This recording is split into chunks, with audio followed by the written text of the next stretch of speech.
સર્વને જય શ્રી કૃષ્ણ. હું કમલેશ શાહ વડોદરાથી બોલું છું.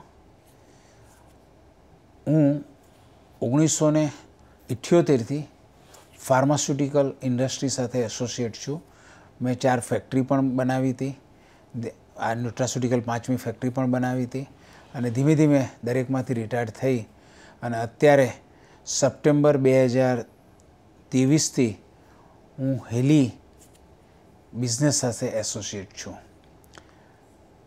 અને મને એવું લાગ્યું કે ફાર્માસ્યુટિકલ ભલે મેં 47 વર્ષથી કામ કર્યું હોય છતાં પણ વગર દવાએ જો આપણે કોઈને સારા કરી શકીએ તો એનાથી ઉત્તમ બીજું કશું નથી. એટલે મેં હેલીને એઝ એ પ્રોફેશન તરીકે સ્વીકાર્યો છે. હું સપ્ટેમ્બર જેવું પરચેસ કર્યું એના પહેલાં જ્યારે મને મળવા આવ્યા હેલીના મેનેજર અને મને સમજાવ્યા, લગભગ મેં 1.5 મહિના સુધી એના પર સ્ટડી કર્યો, બધું વાંચ્યું અને પ્રોડક્ટ પણ યુઝ કરી અને મને એમ લાગ્યું કે આ પ્રોડક્ટ એકદમ યુનિક છે અને વર્લ્ડમાં આના જેવી બીજી કોઈ પ્રોડક્ટ નથી. એટલે એ પ્રોડક્ટ મેં પરચેસ કરી અને મેં ચાલુ કર્યું. જાન્યુઆરી 2023માં 30મી તારીખે મને હાર્ટ એટેક આવ્યો હતો. એન્જિયોગ્રાફીમાં એવું બતાવ્યું કે 90% તમારો બ્લોકેજ છે, એટલે તમારે બાયપાસ સર્જરી સિવાય બીજો કોઈ રસ્તો નથી. એટલે મને એન્જિયોગ્રાફી કર્યા પછી આઈસીયુમાં દાખલ કર્યો.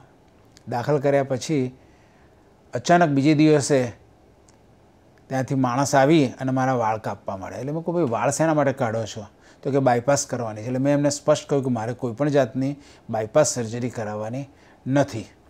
અને ત્યાર પછી ધીમે ધીમે હું ચરી પાડવાની ચાલુ કરી અને પછી જ્યારે હેલી મળી અને હેલીના પ્રોગ્રામ ચાલુ કર્યા, મને રેડીમેડ પ્રોગ્રામ મળી ગયો અને એના કારણે ચાલુ કર્યા. પછી આજે એવું છે, સપ્ટેમ્બર પછી 4 મહિના સુધી મેં દવાઓ લીધી હતી, પણ આજે હું એક પણ જાતની દવા લેતો નથી. ઇવન એસ્પિરિન પણ લેતો નથી. એ સૌથી મોટો પ્લસ પોઈન્ટ છે. અને પછી મેં એન્જિયોગ્રાફી, સીટી એન્જિયોગ્રાફી કરાવડાવી તો એમાં એવું આવ્યું કે 90%ની જગ્યાએ તમારું 52% જેટલું બ્લોક છે. એટલે એટલું ઇમ્પ્રુવમેન્ટ મળ્યું છે. અને અત્યારે હું રેગ્યુલરલી હેલીનો યુઝ કરું છું, એના પ્રોગ્રામ યુઝ કરું છું અને એને કારણે મને ખૂબ જ મજા આવે છે. અને એના કરતાં પણ કહું તો મારે દવા વગર હું મારી રીતે સરસ રીતે ફ્રેશ રીતે જીવી શકું છું. At the age of 68 years હું મારું બધું જ કામ ફૂલફ્લેજ કરી રહ્યો છું. હમણાંનો બીજો એક એક્ઝામ્પલ આપું મારો પોતાનો, કે મને આંખમાં જમણી આંખે થોડા કાળા ડાઘા જોવા મળ્યા અને થોડા ડોટ્સ દેખાવા મળ્યા. એટલે તરત જ મેં મારા ડૉક્ટર તપન શાહને કોન્ટેક્ટ કર્યો. એટલે એમને કહ્યું, એમને દવા તરત લખી આપી મને કે આ ડ્રોપ્સ યુઝ કરો. અને બીજી એડવાઇસ એવી કરી કે તમે રેટિના સુપર સ્પેશિયાલિસ્ટને તમે મળી લો. તો વડોદરામાં ડૉક્ટર માધવીબેન કરીને છે, એમને હું મળ્યો.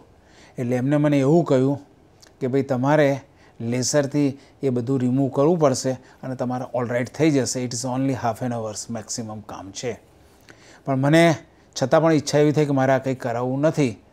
એટલે હું બીજા ડૉક્ટર રામચંદાની કરીને છે, એ બી સુપર સ્પેશિયાલિસ્ટ, એમને મળ્યો. પણ સાથે સાથે મેં હેલીની ટ્રીટમેન્ટ ચાલુ કરી દીધી હતી. એમાં 2 ટ્રીટમેન્ટ ખાસ કરી મેં. એક તો હેલી હાર્મોનીમાં હાર્મોની આઈઝનો પ્રોગ્રામ છે, આઈઝ હાર્મોની, અને બીજો પ્રોગ્રામ છે ડિજિટલ ન્યુટ્રિશનમાં આઈનો પ્રોગ્રામ. એ બંને મેં ચાલુ કરી દીધા. અને પછી ડૉક્ટરને બતાવવા ગયો એપોઇન્ટમેન્ટ મળી એટલે તો ડૉક્ટરે કહ્યું કે તમને ઘણું સારું છે ને તમારે ઓપરેશન કરાવવાની જરૂર નથી. પછી મેં ફરીથી એમને કહ્યું કે 1 મહિના પછી મળવા આવો. પછી 1 મહિના પછી ફરી મળવા ગયો. એમને મને ચેક કર્યો અને એમને એમ કહ્યું કે તમારે કંઈ કરતાં કશું જ કરવાની જરૂર નથી.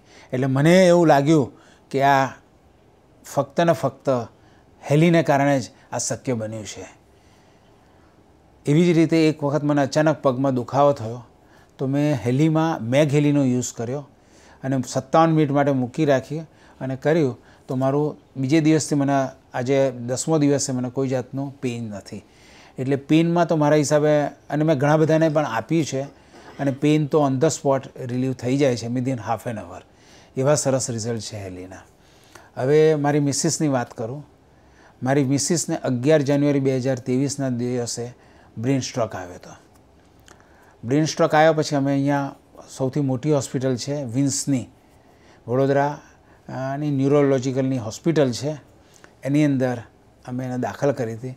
અને ડૉક્ટરનું એવું કહેવું હતું કે ફક્ત તમારા મિસિસમાં, કેમ કે બહુ લાગતું નથી અમને સારું, એટલે મેં તરત જ મારી દીકરીઓને કેનેડાથી અને અમેરિકાથી બોલાવી લીધા. પણ આજે 1.25 વર્ષ થયું, મારી મિસિસ ધીમે ધીમે સુધારા પર છે.